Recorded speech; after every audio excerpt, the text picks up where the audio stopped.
ಉಡುಪಿಯ ನೇತ್ರಜ್ಯೋತಿ ಖಾಸಗಿ college ಶೌಚಾಲಯದಲ್ಲಿ video ಚಿತ್ರೀಕರಣ ಪ್ರಕರಣಕ್ಕೆ ಸಂಬಂಧಪಟ್ಟಂತೆ ತನಿಖಾಧಿಕಾರಿಯನ್ನ ಉಡುಪಿ ಪೊಲೀಸ್ ವರಿಷ್ಠಾಧಿಕಾರಿ ಅಕ್ಷಯ್ ಹಾಕೆ ಅವರು ಬದಲಾವಣೆ ಮಾಡಿದ್ದು, ಇದೀಗ ತನಿಖೆಯ ಹೊಣೆಯನ್ನ ಕುಂದಾಪುರ ಡಿವೈಎಸ್ಪಿ ಬೆಳ್ಳಿಯಪ್ಪ ಅವರಿಗೆ ವಹಿಸಲಾಗಿದೆ.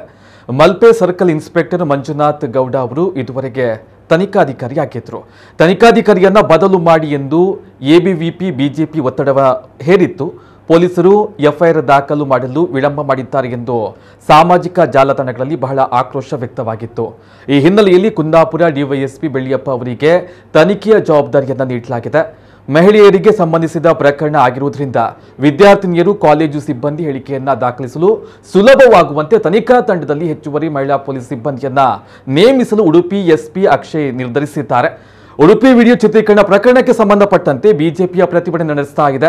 ಪ್ರಕರಣವನ್ನು ಕೇಂದ್ರ ತನಿಖಾ ಸಂಸ್ಥೆಗೆ ವಹಿಸುವಂತೆ ಆಗ್ರಹ ಮಾಡಿದೆ.